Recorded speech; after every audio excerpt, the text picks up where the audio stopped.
हरिओम. लाओत्सेचा ताओबोध. योगदास श्री जयगणेश जोशी यांचे प्रवचन.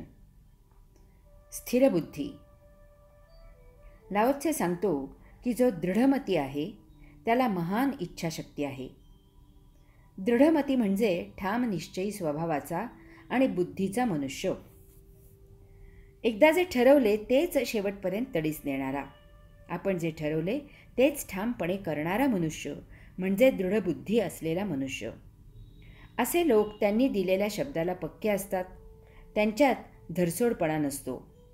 असा मनुष्य निर्णय घेताना मूलतःच सर्व बाजूने नीट विचार करतो. त्याला वरवर विचार करून निर्णय घेणे आवडत नाही. त्याला जे काही करायचे असते त्यावर तो अगोदरच ती गोष्ट सुरू करायच्या आधीच सर्व विचार करतो. त्याला घाई गडबड करून काहीही सुरू करायला आवडत नाही. असा मनुष्य कोणाच्याही विचाराने प्रभावित होत नाही. तो सर्वांचे ऐकतो, परंतु कृती करताना तो स्वतःला जे पटेल आणि रुचेल तेच ऐकतो. तो एकदा घेतलेल्या निर्णयावर स्थिर असतो. यामुळे अशा व्यक्तीकडून सहसा चुकीची पावले टाकली जात नाहीत. अशी व्यक्ती हलक्या कानाची नसते. या त्यांच्या निश्चयी स्वभावामुळे त्यांच्याबरोबर काम करणाऱ्यांना ठाम विश्वास मिळतो. अशांच्या सहकाऱ्यांनाही कामाचा संतोष आणि आनंद मिळतो. अशांवर विश्वास ठेवून इतर लोक व्यवहार करतात. सुरुवातीला व्यवहार ठरवताना काय उहापोह करायचा असेल तो करावा, परंतु एकदा ठरवले की ते शेवटपर्यंत पूर्ण करावे. असे लोक नेहमी यशस्वी होतात, समाधानी राहतात. अध्यात्मातही स्थिरबुद्धीला फार महत्त्व आहे. दृढमती आणि महान इच्छाशक्ती असल्याशिवाय अध्यात्मात प्रगती होऊ शकत नाही.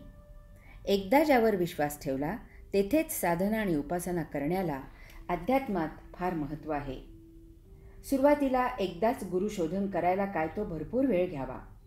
त्यासाठी दारोदारी हिंडावे, मठामठातून भटकंती करावी, अनेक ठिकाणी सत्संगाला हजेरी लावावी, अनेक विचार आचार यांचा अभ्यास करावा. आपल्याला पचेल अशी साधना आणि उपासना निवडावी, गुरु पक्का करावा आणि त्याच्या चरणी लीन व्हावे. ते शेवटपर्यंत तेथेच असावे. याचा अर्थ यानंतर इतर ठिकाणी मुळीच पाय ठेवू नये असा घेऊ नये. गुरु स्थिर झाल्यावरही इतर ठिकाणी जायला हरकत नाही. बहुश्रुत नक्कीच असावे. आध्यात्मिक ज्ञान जेथून जितके मिळेल तितके जरूर घ्यावे, परंतु नित्योपासना करण्यासाठी धरसोड वृत्ती नसावी. आज अमुक स्वामी सांगतात अशी उपासना, काही महिन्यांनी तमुक महाराज सांगतात तशी साधना, परवा ते दुसरेच गुरु सांगतात तशी ध्यानपद्धत, असे 17 ठिकाणी कटोरे घेऊन हिंडू नये. त्याचा काहीही उपयोग होत नाही. एकतर सर्वांचेच बरोबर आहे असे वाटते किंवा आपण मूढ आहोत अशी भावना होते. यामुळे साधना आणि उपासना करताना देहाचे हाल होतात. कोणताच एक गुरु लक्ष देत नाही. आपण जन्मभर कोरडे आणि रिकामे राहतो. मृत्युंजय. लाओत्से ओवीचा समारोप करताना सांगतो की जो स्वकेंद्र सोडत नाही तोच टिकून राहतो. ज्याचा मृत्यूनंतरही प्रभाव टिकून राहतो तो चिरंजीव आहे. आपण लहान अजाण बाळ असतो तेव्हा आपल्याला आपण कोण आहोत याचे ज्ञान नसते. पालक आपला सांभाळ करत असतात. काही हवे असले की आपण रडतो आणि आपल्याला जे पाहिजे ते दिले जाते. हेच आपले जीवन असते.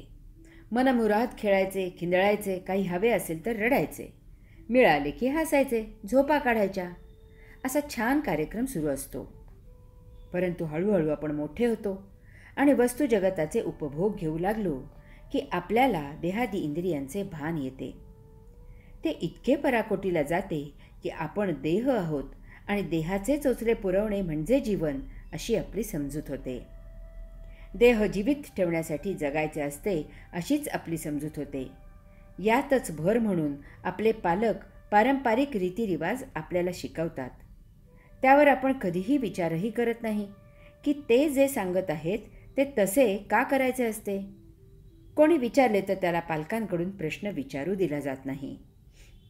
परंतु सुदैवाने एखाद्या क्षणी आपल्याला प्रश्न पडतो की आपले जीवन म्हणजे नेमके काय आहे, आपण कोण आहोत.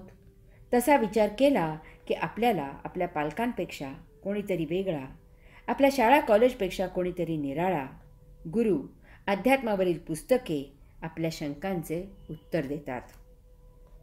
त्यावरून आपल्याला इतके नक्की समजते की देह जीवित ठेवणे हा जीवनाचा उद्देश नसून त्या जीवित ठेवलेल्या देहाच्या माध्यमातून आपल्याला आपली स्व ओळख करून घ्यायची आहे. आपण त्या देहाच्या आत असलेले परमशाश्वत अक्षर असे आहोत. त्याला आत्मा असे म्हणतात. येथे आपल्याला जीवनाला कलाटणी मिळते.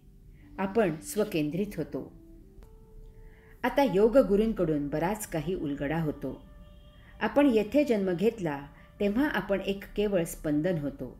मग आपण देह धारण केला. ते स्पंदन हेच सत्य आहे, चिर आहे, सतत असणारे आहे, अक्षर आहे आणि ते देह मृत होईपर्यंत आणि देह मृत झाल्यावरही तसेच असणार आहे. आपण ते स्पंदन आहोत. ते या देहाच्या केंद्रबिंदूत अंतःकरणात सतत सुरू असते. देह मृत होणारा आहे. आपण अमृत आहोत. जसे आपण कपडा जुना झाला की नवीन कपडा धारण करण्यासाठी जुना कपडा दूर करतो, तसे आपल्याला हा देह दूर करावा लागणार आहे आणि नवीन देह धारण करावा लागणार आहे. आता आपण केंद्र सोडत नाही. त्यामुळे देह मृत झाल्यावरही ते केंद्र सुटत नाही.